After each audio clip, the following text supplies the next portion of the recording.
Welcome to ABN and PRR College online classes. This session is for second BSc Biochemistry students. So coming to the session, our today's topic is biodegradation of phenylalanine and tyrosine. So biodegradation of phenylalanine and tyrosine and so this is from unit 3. So already unit 3 lo manam metabolisms చూసాము or biosynthesis చూసాము and కొన్ని biodegradations catabolisms or degradation of some amino acids కొన్ని amino acids కూడా మనము చూసాము. So ఈరోజు topic వచ్చి biodegradation of phenylalanine and tyrosine.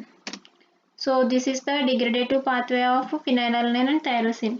So phenylalanine and tyrosine are structurally related aromatic amino acids అండి. సో phenylalanine and tyrosine రెండు కూడా structural గా రిలేటెడ్ గా ఉంటాయి and these are the aromatic amino acids. సో ఈ రెండు కూడా aromatic amino acids and phenylalanine is an essential amino acid. So phenylalanine అన్నది essential amino acid అండి అండ్ tyrosine అన్నది నాన్ essential amino acid. ఓకేనా, మనకి 2 టైప్స్ ఆఫ్ అమైనో యాసిడ్స్ ఉంటాయి. సో ఆల్రెడీ తెలుసు కదా, essential and non essential. So phenylalanine అన్నది మనకి essential amino acid and tyrosine అన్నది non essential amino acid and these are also incorporated into proteins. So proteins formation కూడా మనకి amino acids అన్నవి use అవుతాయండి. సో మనకు ఆల్రెడీ తెలుసు amino acids are the building blocks of proteins యొక్క building blocks amino acids. So మనకు already తెలుసు కాబట్టి సో ఈ 2 అమైనో యాసిడ్స్ కూడా మనకి ప్రోటీన్ సింథసిస్ లో ఇన్వాల్వ్ అవుతాయండి. So comings to the our topic today. So phenylalanine and tyrosine అన్నవి ఎలా డిగ్రేడ్ అవుతాయి, సో ఇది మన టుడేస్ టాపిక్ అండి. సో స్టార్టింగ్ మనకి ఫినైలాలనైన్ దగ్గర, సో మనకి ఎక్కడ స్టార్ట్ అయింది అంటే ఫస్ట్ ఫినైలాలనైన్. ఓకేనా, ఇది phenyl alanine. So phenyl alanine యొక్క స్ట్రక్చర్ అండి ఇది. సో ఫినైల్ అలనైన్ మీద మనకి ఫస్ట్ ఫినైల్ అలనైన్ మీద మనకి ఫినైల్ అలనైన్ హైడ్రాక్సిలేజ్ అనే ఎంజైమ్ యాక్ట్ చేసింది. సో ఫినైల్ అలనైన్ హైడ్రాక్సిలేజ్ అనే ఎంజైమ్ యాక్ట్ చేసినప్పుడు మనకి O2 అండ్ NaH2O కింద బయటకు వెళ్తుంది and NaDH plus H plus అనేది NAD కింద మనకి ఫామ్ అవుతుంది అనమాట. సో O2లో వచ్చి యాడ్ అయినా మనకి ఇక్కడ OH యాడ్ అయిందండి. ఓకేనా దిస్ ఈస్ ద OH.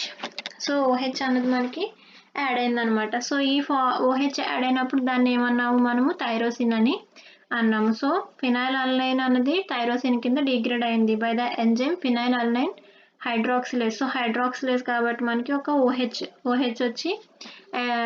అనేది వచ్చి మనకి ఇక్కడ యాడ్ అయిందనమాట. సో ఈ థైరోసిన్ మీద మనకి థైరోసిన్ అమైనో ట్రాన్స్ఫరేజ్, సో అంటే ఆల్ఫా కీటో గ్లూటరేట్ కాస్త గ్లూటమేట్ కింద గ్లూటమేట్ కింద వచ్చింది. సో మనకి ట్రాన్స్ఫరేజెస్ తెలుసు కదా. సో నేను ఫస్ట్ నుంచి మీకు మెటబాలిజం స్టార్ట్ అయిన దగ్గర నుంచి ట్రాన్స్ఫరేజెస్ చెప్తున్నాను.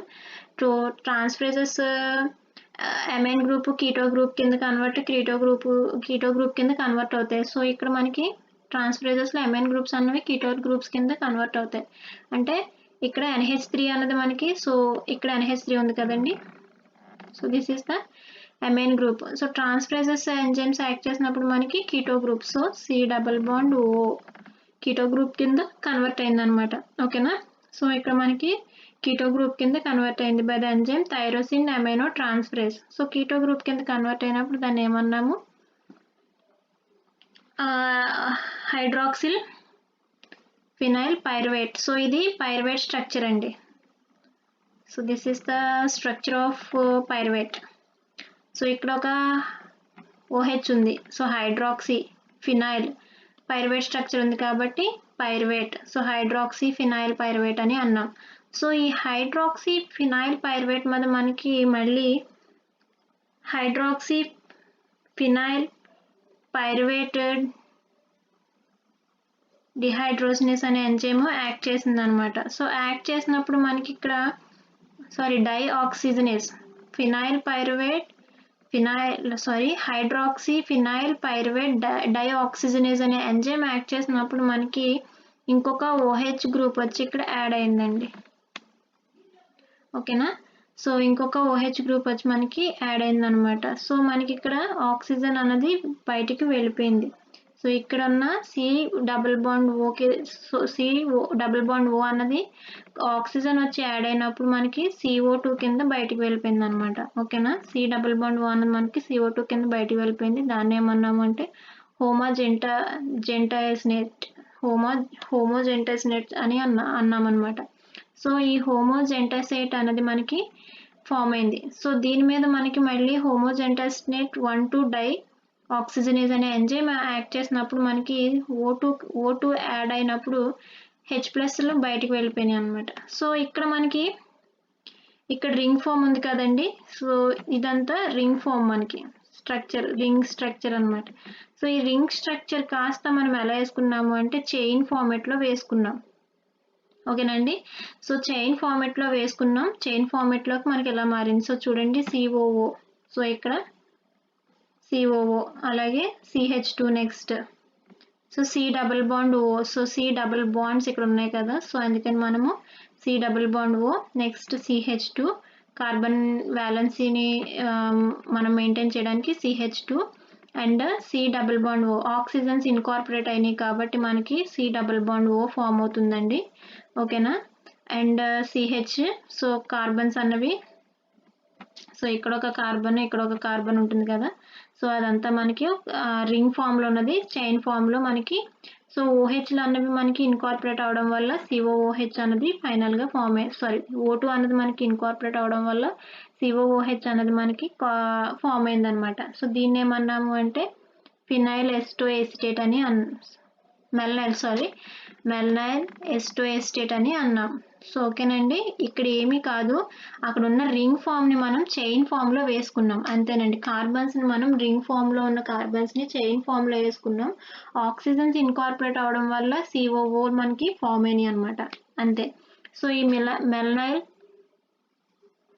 మెలైల్ ఎస్టైల్ కోయ మీద మెలైల్ ఎస్టోఎసిటైల్ ఐసోమరేజెస్, సో ఐసోమరేజెస్ అన్నవి మనకి యాక్ట్ చేసినాయి. సో ఐసోమరేజెస్ యాక్ట్ చేసినప్పుడు నథింగ్ చేంజెస్ ఏమీ ఉండవండి. హైడ్రోజన్స్ అన్నవి ప్లేసులు చేంజ్ అయినాయి అంతే. సో ఇక్కడున్న హైడ్రోజన్ ప్లేసెస్ చేంజ్ అయినాయి. సో దీన్ని ఏమన్నామంటే ఫ్యూమరైల్ ఎస్టోఎసిటేట్ అన్నాం. సో ఈ ఫ్యూమరైల్ ఎస్టోఎసిటేట్ మీద ఫ్యూమరైల్ ఎసిటేస్ అనే ఎంజైమ్ యాక్ట్ చేసినప్పుడు మనకి ఈ ఫ్యూమరైల్ ఎస్టోఎసిటేట్ అనేది 2 కింద స్ప్లిట్ అయింది. ఒకటి ఫ్యూమరేట్, ఇంకొకటి ఎసిటేట్. ఫ్యూమరైల్ ఎసిటోఎసిటేట్ మీద మనకి ఫ్యూమరైల్ ఎసిటేస్ అనే ఎంజైమ్ యాక్ట్ చేసినప్పుడు ఫ్యూమరైల్ ఎసిటోఎసిటేట్ అనేది ఫ్యూమరేట్ కింద, ఎసిటోఎసిటేట్ కింద మనకి స్ప్లిట్ అయింది అనమాట. ఓకేనండి, సో ఈ రెండు స్ప్లిట్ అయినాయి. సో ఇది ఫ్యూమరేట్, ఇది ఎసిటోఎసిటైల్, సో రెండు మనకి స్ప్లిట్ అయినాయి. స్ప్లిట్టింగ్ అనేది ఎక్కడ జరిగిందండి, సో ఇక్కడ మనకి స్ప్లిట్టింగ్ అనేది జరిగిందనమాట. ఓకేనా, సో ఈ CH2 కాస్త మనకి CH3 to maintain the carbon valence CH3 కింద కన్వర్ట్ అయింది. సో ఇక్కడ మనకి బాండ్ అన్నది స్ప్లిట్ అయింది. సో ఇది మాత్రం as usual C double bond own మనం COO కింద, and CH double bond CH COO, ఇది ఫ్యూమరేట్, ఇది ఎసిటోఎసిటేట్. సో ఎసిటోఎసిటేట్ మీద మనకి మళ్ళీ కోయాష్ వచ్చి యాడ్ అయిందండి. సో కోయాష్ వచ్చి యాడ్ అయింది, అండ్ ఇక్కడ మనకి యాక్ట్ చేసిన ఎంజైమ్ ఏంటంటే beta కీటోఎసిటైల్ కోయే transferase. So beta కీటోఎసిటైల్ కోయే transferase act చేసినప్పుడు మనకి ఫైనల్గా ఏం ఫామ్ అయింది, ఎసిటోఎసిటైల్ కోయే. సో ఇక్కడ కోయే వచ్చి యాడ్ అయింది.